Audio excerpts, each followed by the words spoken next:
I can still hear the laughter echoing in the hotel lobby, laughter that cut deeper than any knife. I was there, standing, with my old suitcase in my hands, while my own children turned their backs and headed towards the elevators. Leandro, my firstborn, didn't even look back. Mariana, my only daughter, was clinging to the arm of his daughter-in-law Camila, and the two exchanged mocking glances. Rafael, the youngest, was the only one who hesitated for a second, but Camila only had to press the elevator button and say, "Leave him there, Rafa," for my youngest son to lower his head and get in too. The elevator door closed, and I stayed there, alone, with security guards, receptionists, and other guests looking at me with that mixture of pity and discomfort. I was 58 years old. I worked 40 of them as a machine operator in a factory. I raised 3 children alone after my Celia died of cancer. I put it on, put it on, put it on. I paid for college, marriage, car, and there I was, treated like a stray dog. "Sir, are you okay?" The receptionist's soft voice brought me back.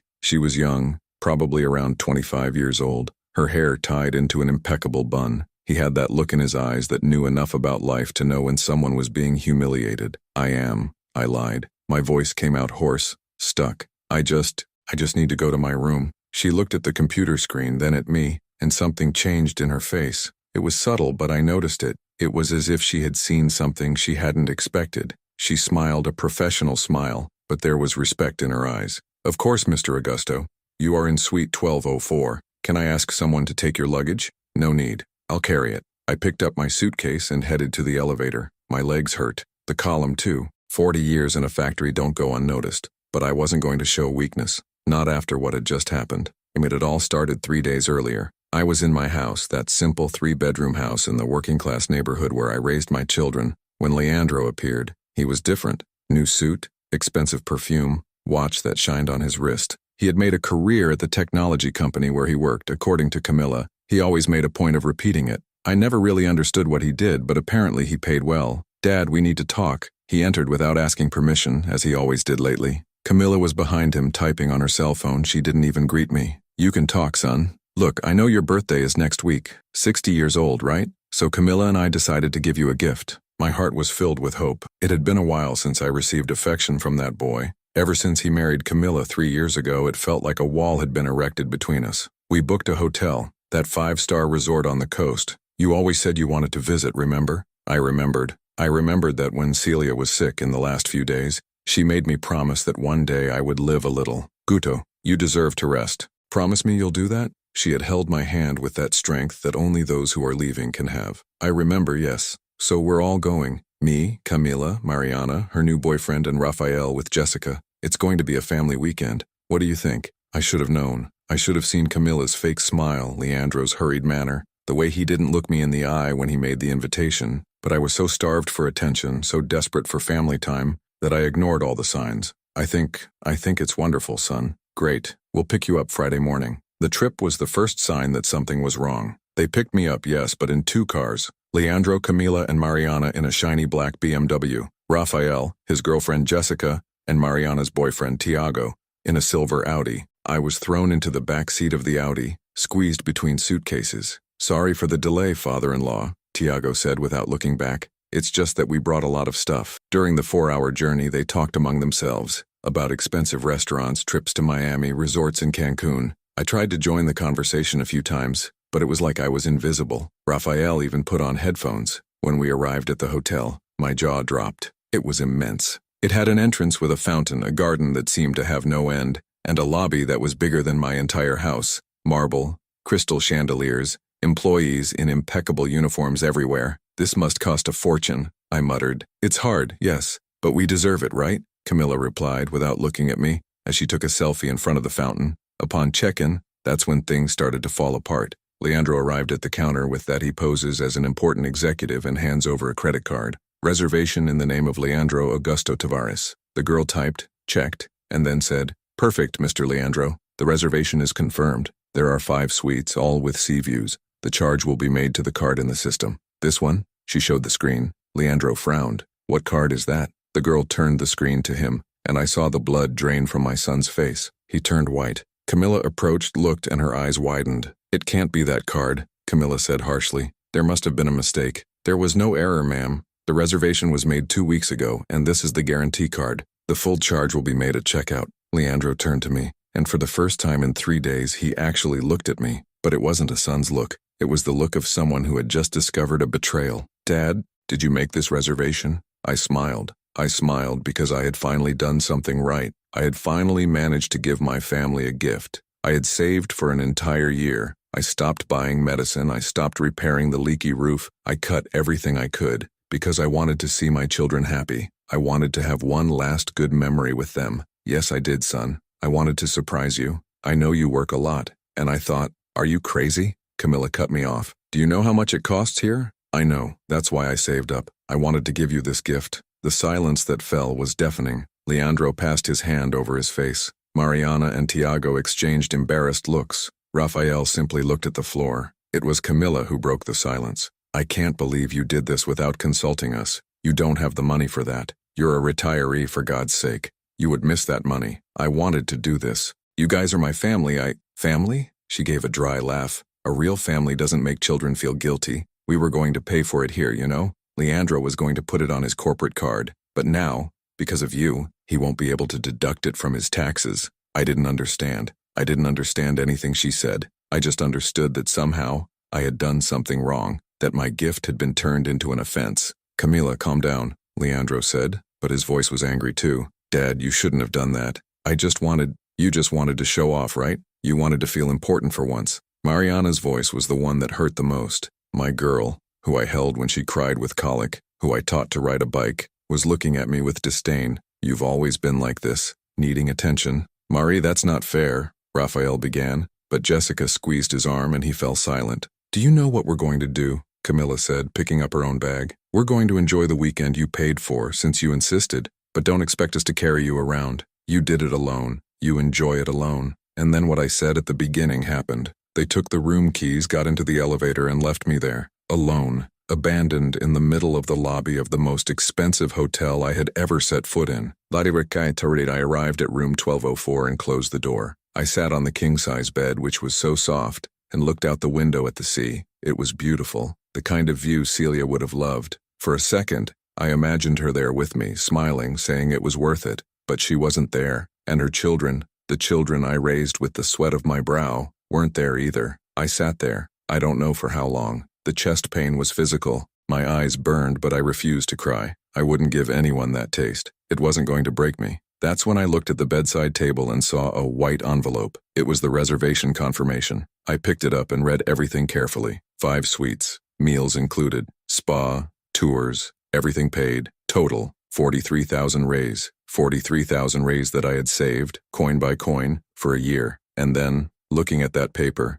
an idea started to form in my head. An idea that grew, that took shape, that turned into something concrete. I looked at the clock. It was 11:47 p.m. At midnight, I was going to go down to reception, and my children were going to learn a lesson they would never forget. I went down the stairs. I didn't want to take the elevator. I needed those minutes to think, to process, to let the anger turn into something useful. With each step, I became more lucid, more determined. The lobby was almost empty. Just a few stragglers returning from dinner and reception staff sorting papers. The same girl who had served me before was there, but now there was an older man next to her, in a dark suit and a little gold plaque on his chest. Jaren U. Nocturnal. When I approached, the girl looked up and recognized me immediately. Mr. Augusto, how are you? Do you need anything? Yes, I do, but I wanted to speak to someone responsible. The manager came forward with that professional smile that hotel managers learn to make. Good evening, sir. I'm Marcelo Quintana, night manager. How can I help you? I took a deep breath. What I was going to do might seem petty. It might seem like cheap revenge.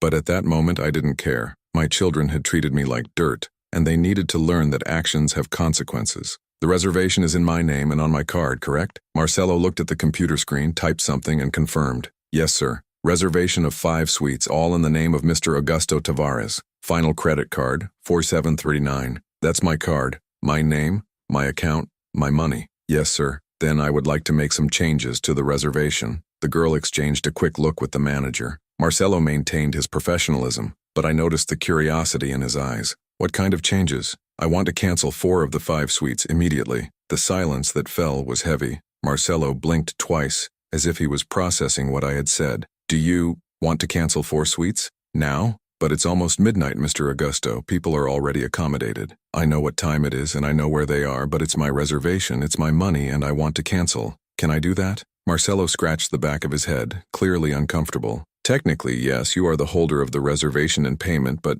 may I ask why? Maybe we can resolve it another way. The reason is that my family humiliated me in the lobby of their hotel a few hours ago. They treated me like I was nothing, like I wasn't worth anything, and now they're sleeping in rooms I paid for, eating food I paid for, enjoying a weekend I paid for. But the party is over. The girl put her hand to her mouth. Marcelo sighed deeply and nodded slowly as if he finally understood the whole story. I understand, sir, and I'm really sorry about what happened, but are you sure you want to do this? Because once we cancel, they'll have to leave the rooms. I know, and that's exactly what I want. Marcelo looked at the girl, then back at me. Okay, I will process the cancellation, but I need to inform you that there will be a 30% cancellation fee on the cost of the 4 suites. No problem. I'd rather lose 30% than see them take advantage of my sacrifice. I understand. Marcelo started typing on the computer. I'm going to need a few minutes to process everything. Please sit over there on the couch while I figure it out. I sat on a leather sofa near the reception. My hands were shaking. It wasn't out of fear, it was pure adrenaline. For the first time in years, I was making a decision for myself. I was imposing on myself. I was saying, enough is enough. As I waited, the memories started to come back. Memories that I had tried to push to the back of my mind from the moment I walked into that hotel. I remembered Leandro when he was 5 years old, crying because the boys at school had torn up his notebook. I had picked up 2 extra shifts that week to buy a new notebook and a set of colored markers. When I handed it to him, his eyes lit up as if I had given him the world. Daddy, you are the best father in the universe, he had said, hugging me with that strength that only children have. I remembered Mariana when she was 7 years old, when she discovered she wasn't going to have a birthday party because money was tight. She had tried to hide the tears, but I saw it. I worked 3 weekends in a row, worked as a security guard at a show, and managed to save enough money to throw a simple party in the backyard. There was no buffet, no expensive decorations, but there was cake, snacks, and her little friends. Mariana hugged me that day and whispered, "Father, you work miracles."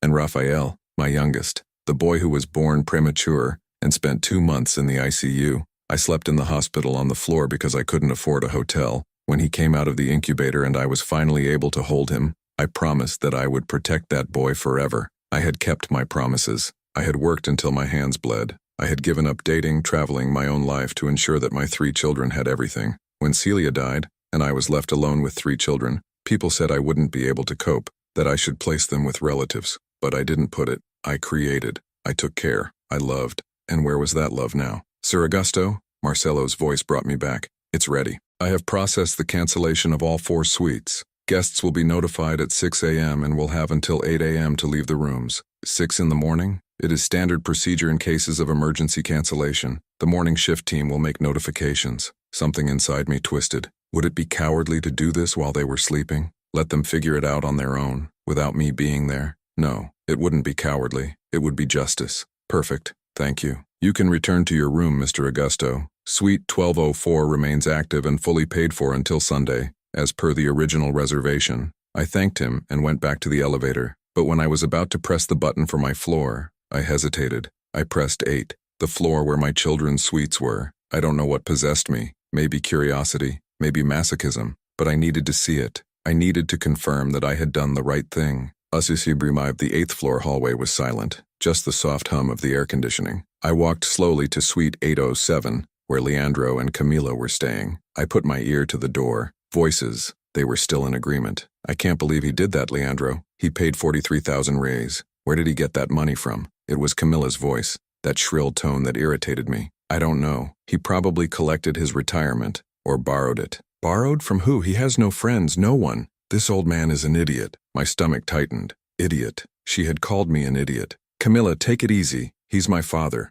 So what? Your father is a dead weight, Leandro. You know that. Ever since we got married, he keeps making up excuses to show up at our house. He wants attention. He wants to feel important. It's pathetic. There was a pause, a long pause, and then Leandro spoke, and each word was like a stab. You're right. He's really annoying, but at least now we have this trip for free. Tomorrow we enjoy the pool, the spa, and leave him alone. On Sunday we leave, and that's it. He goes back to his hole. They laughed. My son and daughter-in-law laughed at my humiliation. I backed away from that door like it was on fire. My chest was rising and falling too quickly. The tears I had been holding back all day finally started to flow, but I didn't make a sound. I didn't give them the satisfaction of hearing me cry. I followed the corridor. I passed Suite 809 where Mariana and Tiago were. I didn't touch my ear. I didn't want to hear anything else. But when I passed Suite 812 where Raphael and Jessica were, I heard something that made me stop. It was Raphael's voice, and he looked nervous. I didn't like it, Jessica.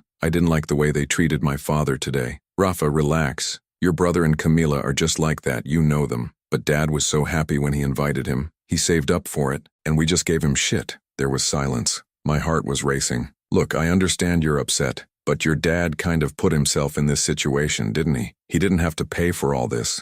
Nobody asked. He did it because he loves us, Jessica. He always did everything for us. When my mother died, he could have given up, but he didn't give up. He worked like a convict to take care of 3 children alone. I know, love, and it's admirable. But now he needs to understand that you've grown up, that you have your own lives. Growing up doesn't mean being a son of a bitch, Jessica. She didn't respond. Or if he answered, I didn't hear it, because I was already walking away. My youngest still had a shred of decency, but not enough to have defended myself today. Not enough to have stayed by my side. I went back to my room and sat on the bed. I looked at the ceiling. For the very expensive chandelier, for the silk curtains, for the luxury I had paid for, but that meant nothing. I took out my cell phone. There was a notification from the bank, a notification I hadn't seen before because I was too busy being humiliated. I opened the application and saw the statement. The hotel charge had already been processed, 43,000 Ries debited, and below that, a series of transactions that I didn't recognize. Transfers. 5 transfers of 10,000 Ries each,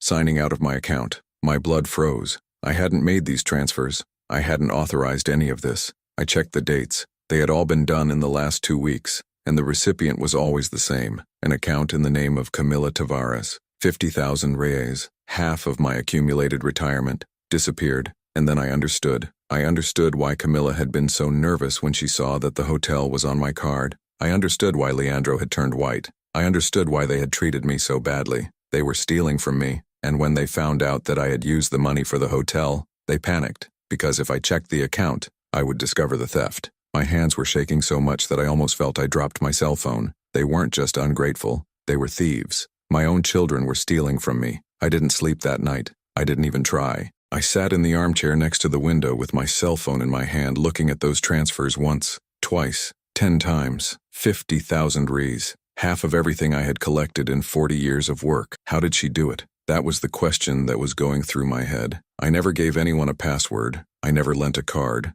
I've never signed anything I didn't understand. So how? At 4 a.m., I started looking through my cell phone, application history, accesses, authorizations, and then I found it. A banking app that I didn't remember installing. I opened it and saw, configured for facial recognition, my face, but I hadn't done that. I then remembered 3 months ago, Leandro had come home with Camila. She had asked to use my cell phone because hers was out of battery. I'm just going to send a quick message to the salon, father-in-law, she had said with that fake smile. I left. I went to make coffee. When I came back, she was looking at my phone, too focused. Is everything okay, Camila? She had jumped. Everything, I was just waiting for the message to send. Internet here is slow, right? I hadn't suspected. I didn't suspect it when, 2 weeks later, she came back and asked for my number again. I need to show some photos to Mr. Augusto, Leandro. Take his cell phone, and Leandro had taken it, unlocked it with my fingerprint while I dried my hands, and handed it to her. Now everything made sense. She had installed the app, had it set to my face while I was sleeping or distracted, and I had gradually transferred 50,000 Ries from my account. The anger I felt at that moment wasn't hot. It was cold. It was freezing. It was the kind of anger that doesn't make you scream. It makes you plan. At 5:45 a.m., I took a shower. I put on the most decent clothes I had brought. Black dress pants, white shirt. I put gel in my hair. I looked in the mirror. I looked older than my 58 years. The eyes were sunken with purple circles, but there was something new in my reflection, determination. I went down to the lobby at 5:55. The morning shift team was already arriving. Marcelo, the night manager, saw me and waved. Good morning, Mr. Augusto. The team has already been informed about the cancellation. At 6 a.m. sharp, guests in suites 807, 809, 812, and 815 will be notified. I want to be present. Marcelo hesitated. Sir, perhaps it would be better. I want to be present, I repeated more firmly. He sighed. I understand. I will accompany you. We go up. Marcelo, me, and 2 hotel security guards. The manager had insisted on bringing security, just in case. I didn't care. Let him take the entire army. I wanted to see their faces. The first door was 807. Leandro and Camila. Marcelo knocked 3 times. Firm, professional. Room service? Leandro's sleepy voice came from inside. Hotel management, sir. I need to speak to you urgently. We heard noise, hurried steps. The door opened and Leandro appeared in a bathrobe, looking like he had just woken up. When he saw me there, his eyes widened. Dad? What time is it? 6 in the morning, I replied, my voice firm. Camila appeared behind him wrapped in a sheet. When he saw the entourage, he frowned. What is happening? Marcelo assumed a professional tone. Mr. Leandro, Ms. Camila, I regret to inform you that the reservation for this suite was canceled by the account holder. You have until 8 a.m. to leave the room. There were 3 seconds of silence. 3 seconds in which I could see Camila's brain processing the information. And then, she exploded. What canceled? The reservation is in the name and card of Mr. Augusto Tavares, and he requested the cancellation at 11:50 p.m. yesterday. Leandro looked at me in disbelief. Dad, did you do this? I did. But why? We're asleep. You can't just... Yes, I can. It's my room, it's my money, and you won't be using it anymore. Camila came out from behind Leandro, her eyes sparkling. You're crazy. Why are you doing this? Why didn't we flatter you yesterday? Why didn't we do your bidding? I'm doing this because you humiliated me. You treated me like dirt. And because I discovered something very interesting last night.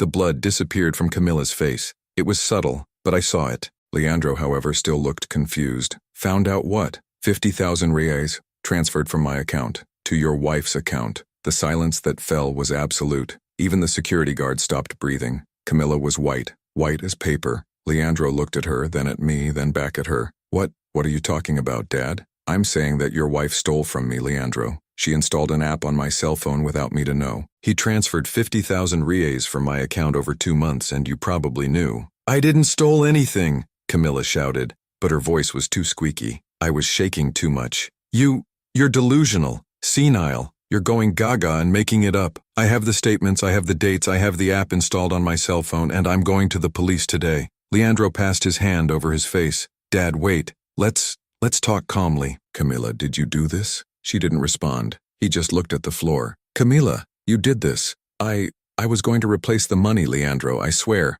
I had some debts and... Debt? You stole my father? It's not stealing. He was going to leave the inheritance to us anyway. I just got a little ahead of myself. I laughed. I laughed because it was so absurd that I couldn't do anything else. Inheritance? You were spending my inheritance while I'm still alive? Marcelo intervened, clearly uncomfortable. Gentlemen, please. This is a personal and sensitive matter, but the eviction order still stands. You have until 8 a.m. We're not leaving, Camila shouted. We're not going to be humiliated by this manipulative old man. He's doing this to get attention. He always does this. You're going out, yes, I said, with a calm I didn't even know I had. Because if you don't leave, security will take you away by force, and I will sue you both for robbery, and I will win. Leandro looked devastated. He looked at me, at Camila, not knowing what to do. And then, he said the thing that broke me. Dad, please, don't do this. We can solve it. I'll give you the money back. But don't call the police. Think about our reputation.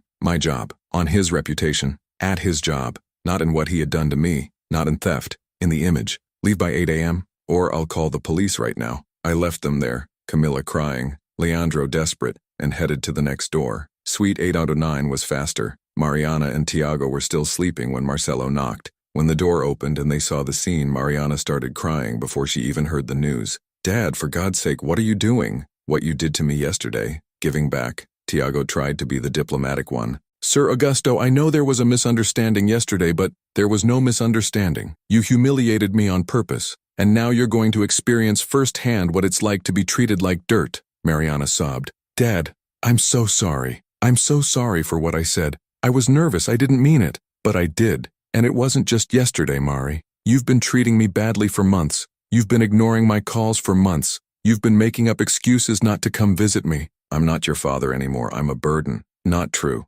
Yes, it is. And that's okay. You've grown up. You have your lives. But don't use me. Don't pretend you care just to take advantage of me. I left her crying and went to the last suite. A812. Rafael and Jessica. When Rafael opened the door, he already knew. He must have heard the commotion in the other rooms. He looked at me with red eyes, as if he had been crying. Father, Rafael, I know you're mad, and you have a right. What we did yesterday was horrible. He was. But please don't do that. We can talk.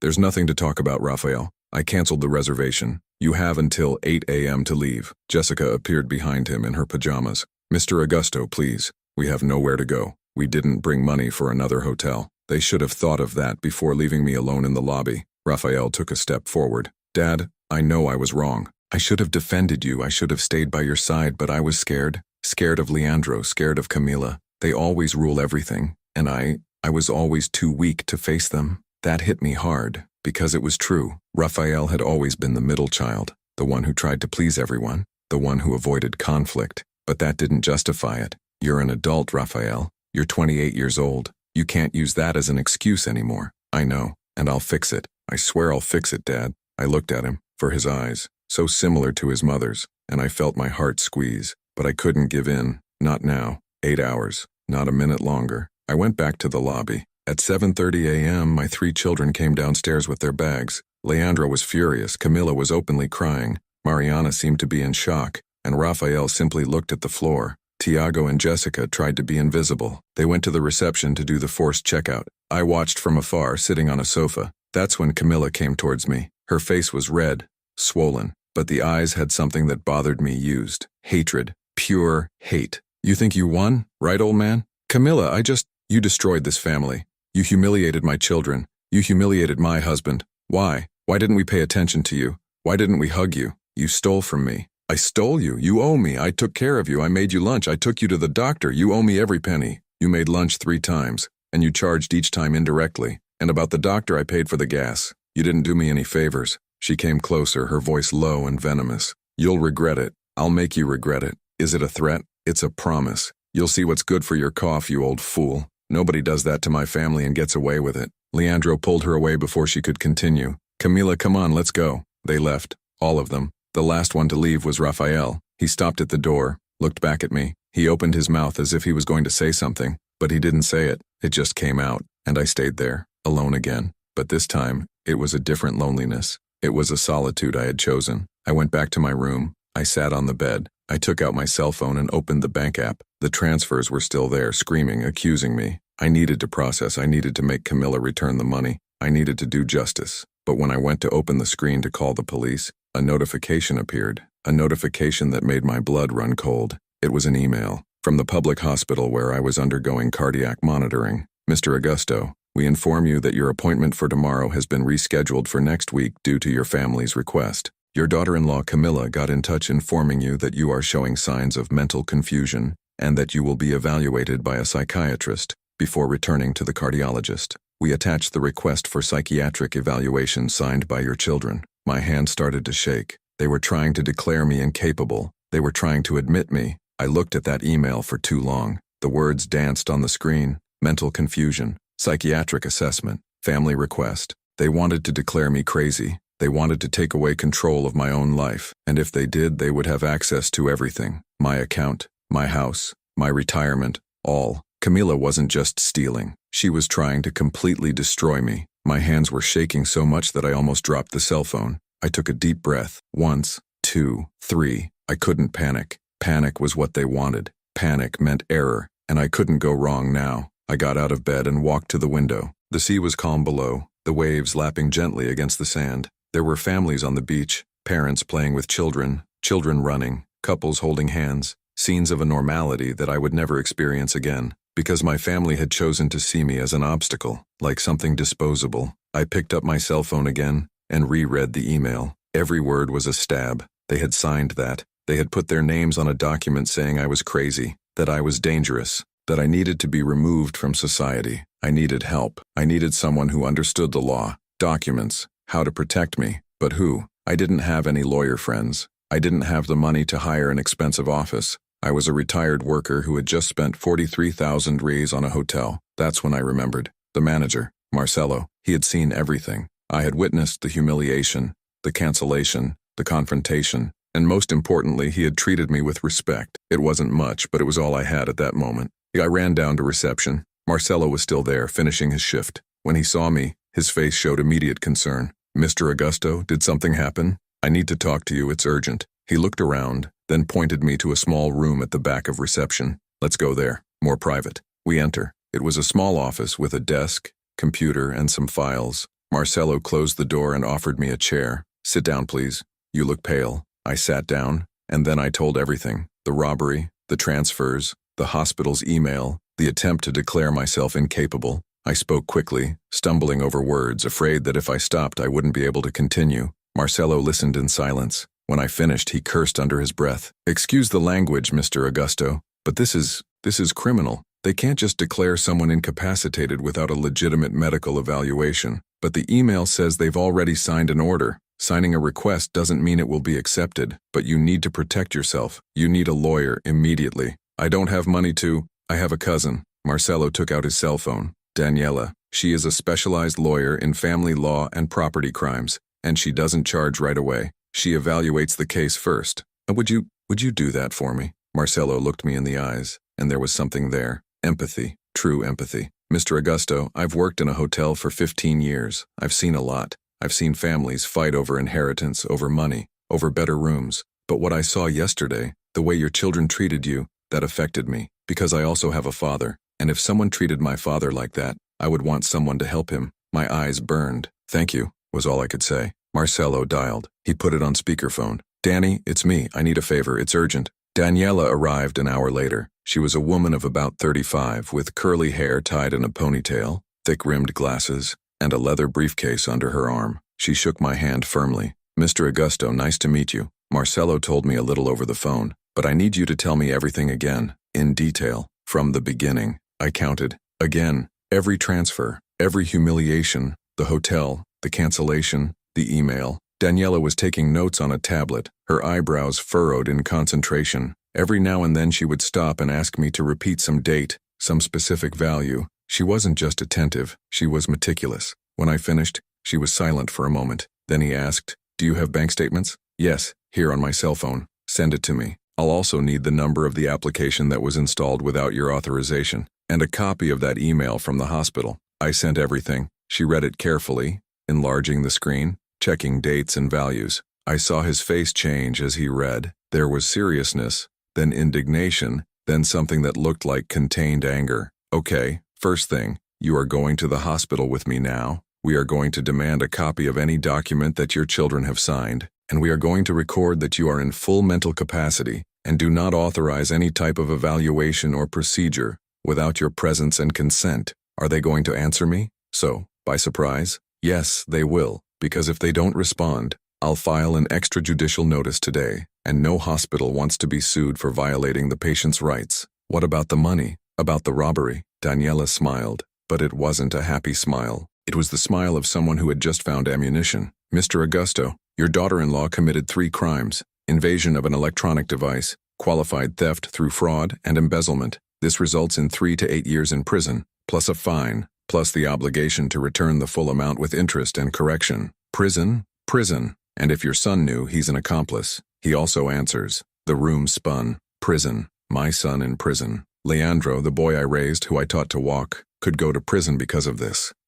I don't know if I want this. Daniela put the tablet aside and leaned forward, her eyes fixed on mine. "Mr. Augusto, I understand. They are your children. But you need to understand one thing. If you don't act now, they will destroy you. They have already stolen 50,000. They have already tried to declare you incapable. The next step is to forcibly hospitalize you, take your home, and empty your account until there is nothing left. Is that what you want?" It wasn't. That wasn't what I wanted. But I also didn't want to see my son arrested. I didn't want to destroy my family even more than it was already destroyed. Is there another way?" Daniela sighed and leaned back in the chair. "There is. You can demand the full return of the money with interest, within a specified period of time. If they return it, you don't take criminal action. But if they don't return it, or if they try anything against you again, then you use everything against them. It's a kind of forced agreement. What if they don't accept it? Then we go to war, and I guarantee that we win." I looked at Marcelo, who had been quiet the entire time. He nodded slightly as if to say, "Trust her. Okay,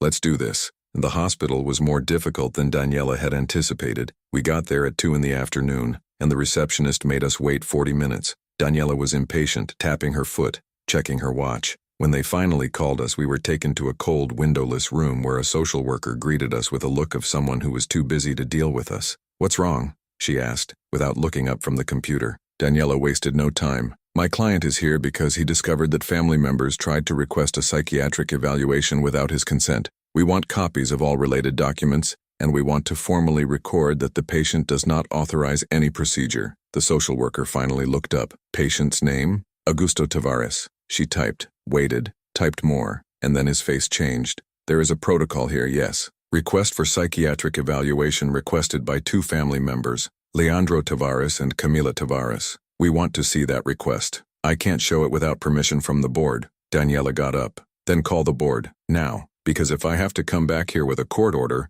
it will be much worse for everyone. The tension in the room was palpable. The social worker picked up the phone, dialed an extension, and spoke quietly. 5 minutes later, we entered a larger room with a meeting table where a lady with white hair and a gray suit was waiting for us. She was the administrative director. I'm Dr. Helena Figueiredo, administrative director of this hospital. I understand there is a complaint. Daniela placed the folder on the table and opened it. Dr. Helena, my client was the victim of an attempted medical fraud. His family tried to request a psychiatric evaluation without his consent, with the aim of declaring him incapable and taking control of his assets. The director leafed through some papers that the assistant had brought. Here we have a request signed by Leandro Tavares and Camila Tavares, the patient's son and daughter-in-law, alleging that Mr. Augusto has mental confusion, aggression, and erratic behavior. There are also reports that the patient had episodes of paranoia and severe forgetfulness. That's a lie, I exploded. I've never been aggressive. I've never had mental confusion. They're making this up to rob me. Daniela placed her hand on my arm, calming me. Dr. Helena, my client is here, present, articulate, lucid. You can see for yourself. He does not show any signs of confusion or aggression. We demand that this order be cancelled immediately, and that no procedure be carried out without the patient's explicit consent. The director looked at me, evaluated me. He looked at my face, my posture, my clothes. I asked her not to see weakness. I asked her to see the man I still was. Mr. Augusto, can you tell me what day it is? Saturday, October 12th. And where are you? At Hospital Municipal São Jorge, here on the 3rd floor, in the administration room. Do you know who the president of the country is? I answered correctly. I answered all the basic questions she asked, and the more I responded, the more her face changed. Indeed, you seem perfectly capable. I will cancel the order, and I will put a note in the system that any procedure requires direct authorization from the patient, and we want copies of everything that was filed. The director hesitated. That's sensitive information. It is the patient's right to have access to their own medical records and any document that mentions them. Article 88 of the Code of Medical Ethics. If you refuse, we will take action immediately. The director sighed. I'll arrange the copies. 20 minutes later, we left there with an envelope full of papers, evidence, concrete evidence that my children had tried to declare me incapable. There was even a handwritten statement from Camilla saying that I had tried to attack her on a recent visit. Lie. Plumper. In Daniela's car, she told me, "Did you see what they did? They created a complete narrative, mental confusion, aggression, even physical violence. They were building a dossier to take you out of circulation. But why? Why go so far? Because 50,000 wasn't enough. They wanted everything. Your house, your retirement, any future inheritance. And the quickest way to get that is to declare you incompetent and ask for a conservatorship. Curatel, complete control of your assets. With you declared incapacitated, they would have the legal power to sell your house, operate your accounts, make all the decisions. You would just be a doll, a burden they would have to bear while they spent your money. The anger I felt was so intense that I had to close my eyes. I had to take several deep breaths to keep from screaming in that car. Now comes the hard part, Daniela continued. We will confront them, but it will be on our terms, in a public situation where they will not be able to lie or run away. As, you said there's dinner at the hotel restaurant tonight, right? Part of the package you paid for? I had forgotten, but it was there, on the receipt. Gala dinner at the hotel restaurant, included in the reservation, for all suite guests. But they were kicked out. They're not at the hotel anymore. Daniela smiled. But you are, and you have the right to bring guests. You're going to call your children now. You're going to tell them that you thought better of it, that you want to make peace, that you want to invite them to this dinner, as a farewell, as a way of apologizing. Sorry, I didn't do anything wrong. I know, but they need to believe that you are Steele, who is remorseful, which is going back. Because if they think you've discovered everything, they won't show up, and we need them to show up. I understood the plan, and it was brilliant. Cruel, but brilliant. What about dinner? At dinner, we expose everything, in front of everyone, with evidence, and offer the settlement. Either they give the money back, or we sue. It's as simple as that. What if they don't accept it? They will accept it, because the alternative is jail, and people like your daughter-in-law, who live on appearances, will rather die than go to prison. I called Leandro at 5 in the afternoon. I rehearsed before. Daniela made me repeat it 3 times until she approved the tone. It needed to look broken, sorry, vulnerable. My voice came out shaky, hesitant. I didn't have to pretend much, I was really nervous. Leandro, it's me, your father. Silence on the other side. Then, the cold voice.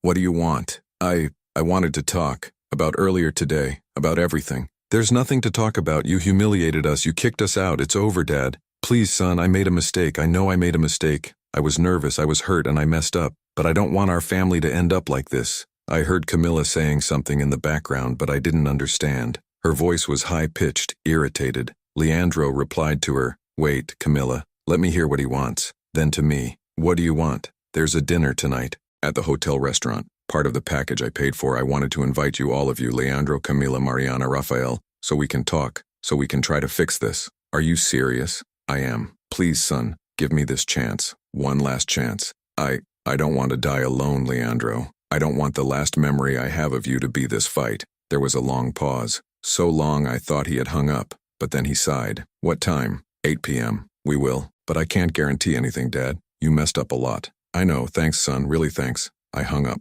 Daniela looked at me with approval. Very well. Now call the others. I called Mariana. She answered on the first ring. Father? Mari, it's me. She started crying immediately. Dad, I'm so sorry. I shouldn't have said that to you. I shouldn't have. I know, daughter. I know. That's why I'm calling. I wanted to invite you and Tiago to dinner tonight, at the hotel, so we can talk properly. Really? You forgive me? We'll talk tonight, okay? 8 hours in the hotel restaurant. We're going, Dad. We're definitely going. The last call was to Rafael. He answered with a tired voice. Hi, Dad. Rafael, son. How are you? No, Dad. Nothing's okay. I feel like shit for what I did to you. That's why I'm calling. I want you and Jessica to come have dinner with me tonight. At the hotel, 8 o'clock. Dad, are you sure? After everything? Yes. You are my son, Rafael. I love you. I will always love you. And I want us to talk. I heard him sniffling, trying to hold back crying. I love you too, Dad. We'll be there. You can let me. I hung up and looked at Daniela. There. They'll come. Perfect. Now comes the final part of the plan.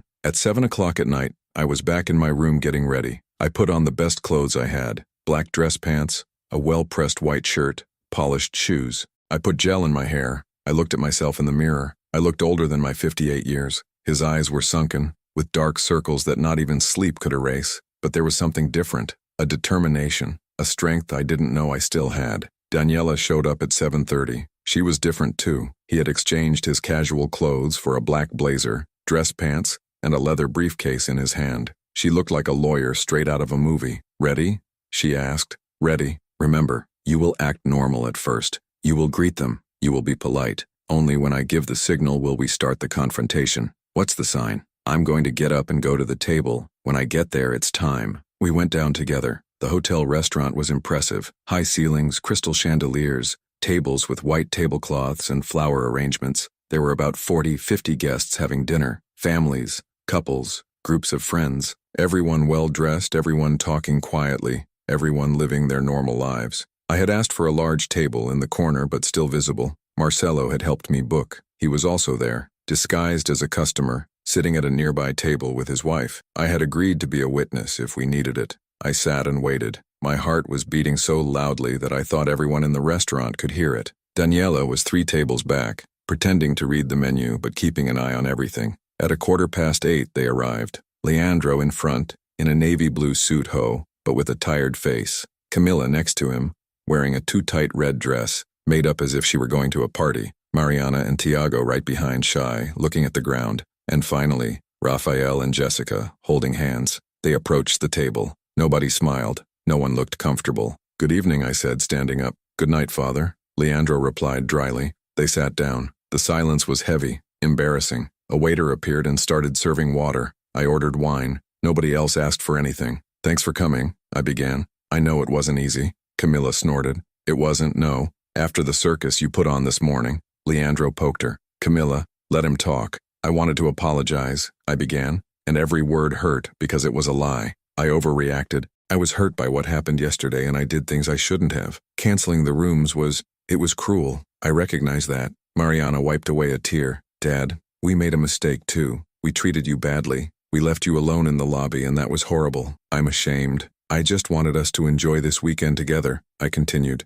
I saved money for a year for this, because I wanted to have good memories with you. I wanted us to be a real family. Raphael's eyes were red. Dad, we're a family. We just forgot about that for a while. That's why I called you here today, so we could talk, so we could be honest with each other. Totally honest. Leandro frowned. Honest about what? I looked at Daniela. She was watching me. He made an almost imperceptible gesture with his head. It was time. About the 50,000 reais that were stolen from me. The entire restaurant seemed to stop, or maybe it was just me. But at our table, the silence was absolute. Camilla turned white. Leandro turned to her, then to me, confused. What are you talking about, Dad? I pulled out my cell phone and placed it on the table. The extracts, the transfers, all there, right in front of them. 50,000 reais, transferred from my account to Camilla's account, in 5 installments over 2 months, without my authorization, without my knowledge. Tiago and Jessica looked at each other, uncomfortable. Mariana put her hand over her mouth. Raphael was pale. Leandro took the cell phone with shaking hands. He looked at the extracts,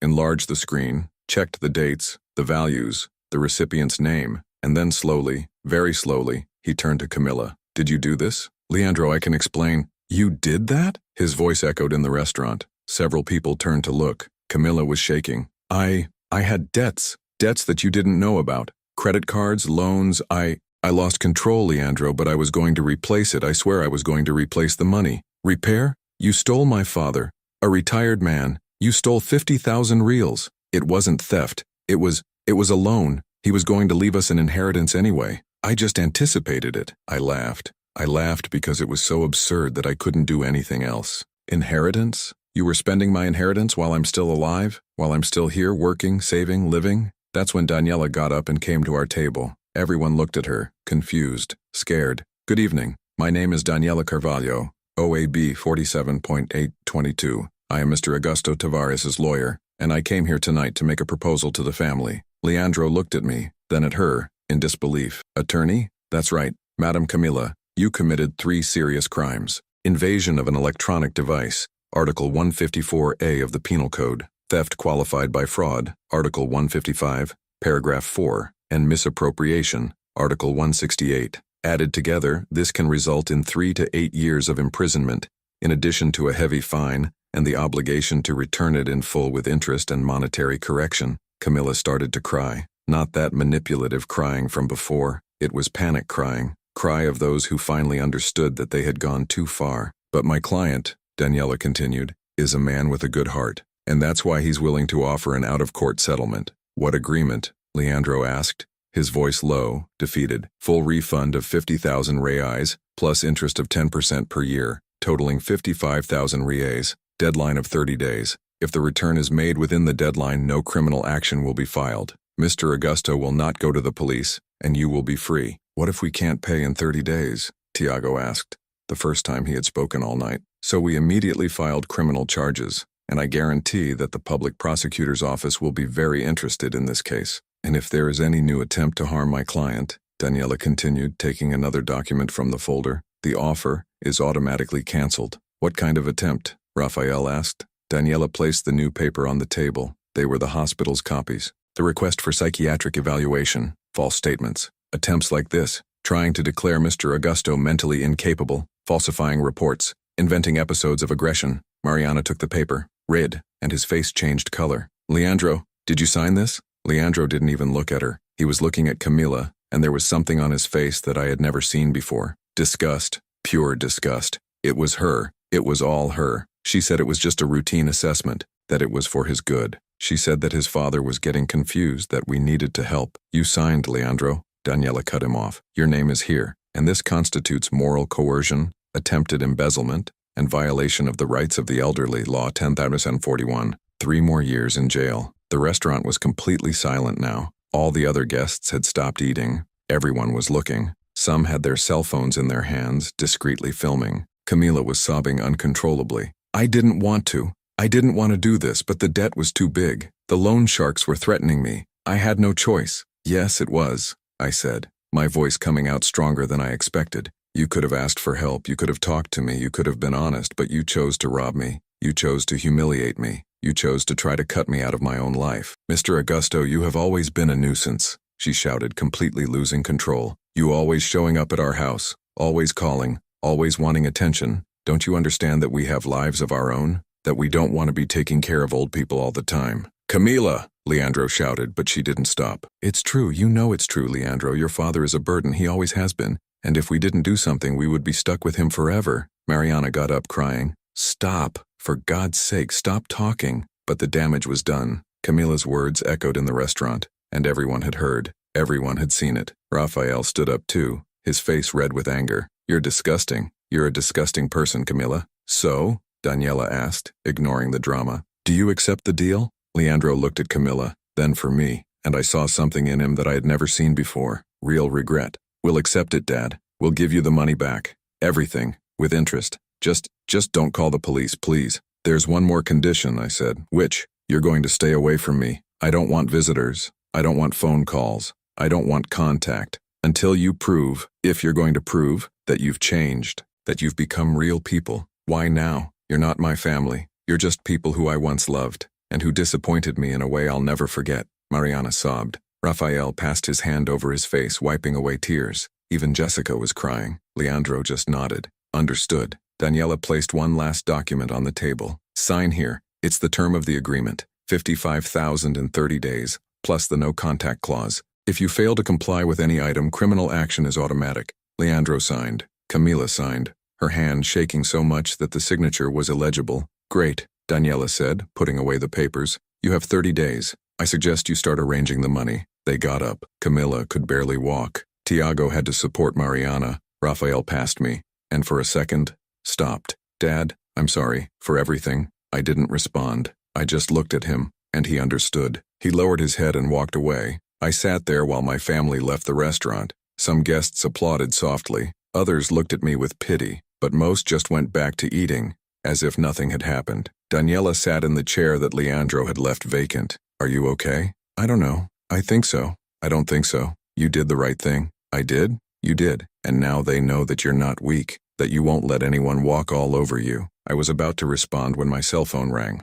An unknown number. Answered. Senor Augusto Tavares? A female official voice with a serious tone. Yes, it's me. This is from the Office for the Defense of the Elderly. We have received a complaint against you for mistreatment and abandonment of an incapacitated person. You need to appear tomorrow at 9 a.m. to give a statement. If you do not appear, there will be a warrant for your preventive arrest. The world collapsed around me. I looked at Daniela in shock. What is it? She asked. They reported me. Camila reported me to the police. Daniela closed her eyes, took a deep breath, and then opened them again, with that determination that I was already beginning to recognize. So, the war is not over. It is just beginning. I didn't sleep that night. I didn't even try. I sat in the armchair in my room, looking at the dark sea outside, thinking about how life had reached that point. 58 years, 40 of them working until their hands bleed, 3 children raised alone after Celia died, and now I was the criminal. I was the accused. Daniela had stayed with me until late, setting up the defense. She took all the evidence we had, organized everything into folders, prepared a timeline of events. When she finally left at 2 in the morning, she squeezed my shoulder and said, "We'll change the game tomorrow. Trust me." I wanted to trust, but I was tired of fighting, tired of defending myself from people who should love me. At 7 in the morning, I took a shower and got dressed. Dress pants, white shirt, polished shoes. Daniela had said, "Dress like a respectable man, because that's what you are." I looked in the mirror. The dark circles were deep. The face was marked. But in my eyes there was something new. It wasn't anger. It was determination. Daniela picked me up at 8. On the way to the police station, she went over the plan. They will try to intimidate you. They will ask tough questions. They will insinuate that you are aggressive, negligent, incapable, but you will not fall for it. You will answer calmly, politely. You will show that you are a lucid, centered man, the victim of a conspiracy. What if they don't believe it? They will believe it, because we have proof, and because Camila's complaint has huge holes. The Elderly Defense Police Station was located in an old gray building, with peeling walls and an air of abandonment. We entered, and were greeted by a clerk of about 40, her hair tied in a tight bun, a tired expression. "Mr. Augusto Tavares?" "Yes, it's me. The deputy will assist you now. Please follow." We entered a small room with a metal table, uncomfortable chairs, and a noisy ceiling fan. Behind the table was the deputy, A man of about 50 with a thick mustache, a wrinkled shirt, and a suspicious look. "Sit down," he said without greeting. I sat down. Daniela sat next to me, placing the folder on the table. "Delegate Ferreira," she said. "My name is Daniela Carvalho, Mr. Augusto's lawyer. Before we begin, I would like to formally record that my client appeared voluntarily, on time, and is here to clear up any misunderstandings." The deputy ignored her. He looked at me. "Mr. Augusto, do you know why you are here?" "I know. I got a call saying there's a complaint against me. It's not just any complaint. It's a serious complaint. Abuse and abandonment of disabled people. Your daughter-in-law, Camila Tavares, filed a complaint alleging that you expelled your children from a hotel, leaving them without shelter and without money, in a distant city. She alleges that you were in a psychotic, aggressive episode, and that you put their lives at risk." My stomach tightened, but Daniela put her hand on my arm, calming me down. "Deputy," she said, "this report is completely false, and I'm going to prove it to you." "I'm listening." Daniela opened the folder and began placing documents on the table: bank statements, reservation vouchers, copies of the agreement signed at the restaurant, and the hospital copies. "First, the hotel is not far away. It is 4 hours from the city where everyone lives. Second, my client did not expel anyone from a hotel. He canceled reservations that he himself had paid for, reservations worth 43,000 reais, which came from his account, not his children's account. Here is the proof." The deputy took the paper, read. He frowned. "Third," Daniela continued, "the reason for the cancellation was because my client discovered that his daughter-in-law had stolen 50,000 reais from his account over the course of 2 months through electronic device hacking and fraudulent transfers. Here are the statements."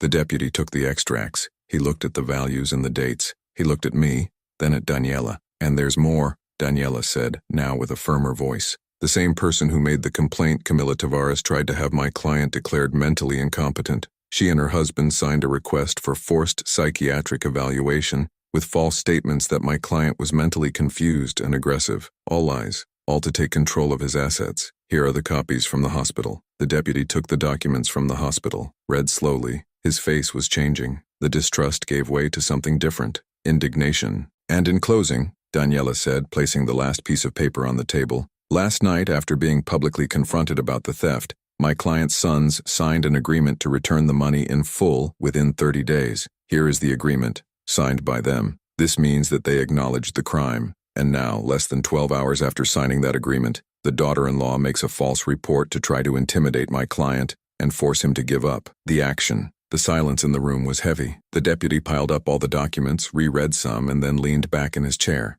"Mr. Augusto, are you taking any psychiatric medication?" "No, sir." "Have you ever been diagnosed with any mental illness?" "No, sir." "Did you attack your sons or daughter-in-law at any point in the last few days?" "No, sir. I never laid a hand on any of them." The deputy nodded. "And can you explain to me in your own words what happened in that hotel?" I took a deep breath, and I did. I told him about the invitation, about the humiliation in the lobby, about the discovery of the robbery, about cancellation, about the confrontation in the restaurant, about the attempt to declare me incapable. I spoke for 15 minutes, and the delegate heard everything in silence. When I finished, he sighed deeply. "Mr. Augusto, I'm very sorry for what you went through, and I'm also sorry for having been called here based on a complaint that, from what I can see, is completely unfounded." My heart raced. So you believe me?" "I believe it. The evidence is all here. What's more, this report is not just false. It's criminal. Slanderous report. Article 339 of the Penal Code. Your daughter-in-law can answer for this."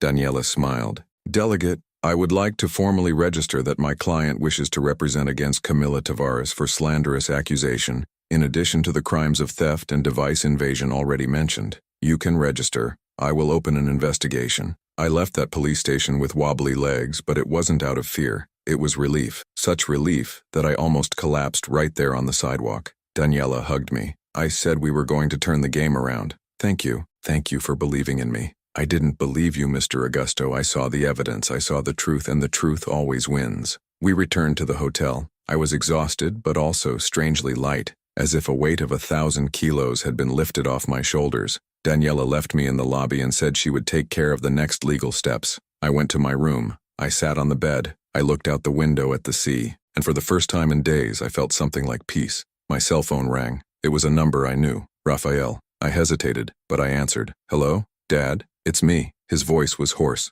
choked. "Rafael, Dad, I heard that Camila reported you. I heard that you went to the police station today. Did you know how?" "Leandro told me. He's desperate, Dad. He found out that Camilla did this without telling him, and he freaked out. They fought all night. He said he was going to break up with her. I didn't feel sorry. I didn't feel anything. And why are you calling, Raphael? There was a long pause. And then he started to cry. Because I need to ask your forgiveness, Dad. I need to tell you that I was a coward, that I abandoned you when you needed it most, that I let that woman destroy you and I didn't do anything. I didn't do anything, Dad. He was sobbing on the other end of the line, and I, who had sworn to myself that I wouldn't cry, felt the tears flow. Raphael, I love you, Dad. I've always loved you. But I was scared. Scared of Leandro, scared of Camilla, scared of losing my family, and in the end I lost you. I lost the person who was always by my side. You didn't lose me, son. Yes, I lost. Because you said we're not your family anymore, and you're right. We don't deserve to be. Raphael, listen, I was hurt when I said that. I was angry, but you are different from your brother, you always have been. I'm not, no, father, I was omitted, and omission is also treason.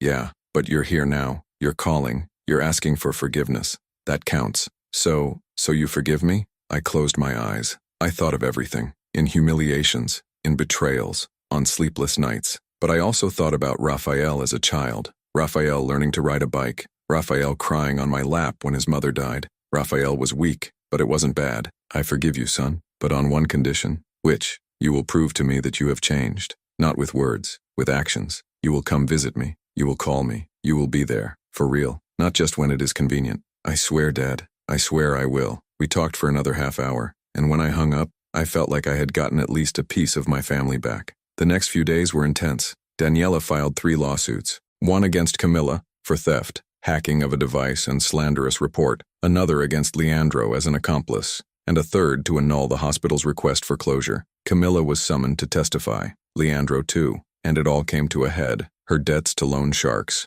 Shopping addiction. The lies. Leandro discovered that she had other hidden loans, in his name, without him knowing. He discovered that the house where they lived was about to be foreclosed. He separated from her the same day. The deadline for 30 days for money back arrived. Leandro managed to save $20,000, sold the car, took out a loan. He did everything. Camilla didn't give a cent. She had disappeared, fled to another city, trying to escape justice. But he didn't escape. Daniela managed to track her down, and she was indicted. 3 crimes. Real possibility of arrest. I got Leandro's $20,000 back. I knew the other $30,000 would take a while, but I had achieved something more important. I had regained my dignity. The 2 weeks after everything, Raphael showed up at my house, without warning. The doorbell rang, and when I opened the door, he was there, with a lunchbox in his hand. Hi, Dad. I made lunch. Stroganoff, just the way you like it. I looked at him, for my youngest, and smile. Come in, son. We had lunch together. We talked about everything,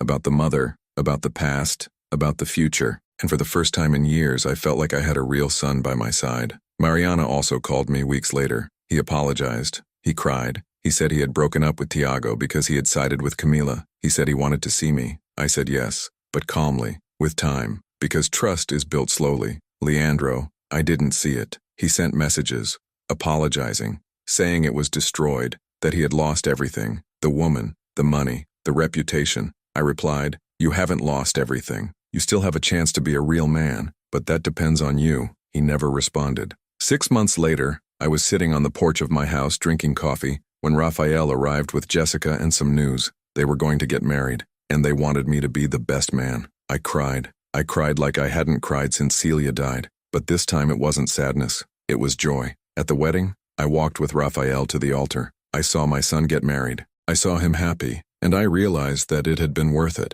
All the pain, all the fighting, all the humiliation, because in the end, I hadn't lost everything. I had lost people who never truly loved me, but he had kept the ones that mattered. Mariana was also there. She hugged me, crying, and said, Dad, I'm going to spend the rest of my life trying to make up for what I did. I said, you don't have to compensate. You just have to be present. Today, when I look back, I see everything clearly. I see that I spent my entire life giving of myself, working to the limit, sacrificing my happiness for the happiness of others, and in the process, I forgot to put myself first. I forgot that I also deserved respect, that I too deserved dignity. My children taught me a hard lesson. Love is not unconditional when it comes with interest. Family is not a title. It's action. It's presence. It's respect. Camilla is still responding to the lawsuit today. It will take years for her to pay for everything she did, but she will pay, because justice, even if slow, always arrives. Leandro, I don't know where he is. I heard you moved to another city. That started again. I hope he learned. May you have become a better man. But if it didn't turn around, that's his problem, not mine anymore. And me? I learned that dignity cannot be negotiated, that respect cannot be begged, and that sometimes to save yourself you need to move away from those who drag you down, even if these people are your own family. Today I live in peace. Raphael visits me every week. Mariana is rebuilding the bridge, and I'm fine, alone at times, but okay, because chosen solitude is better than toxic company.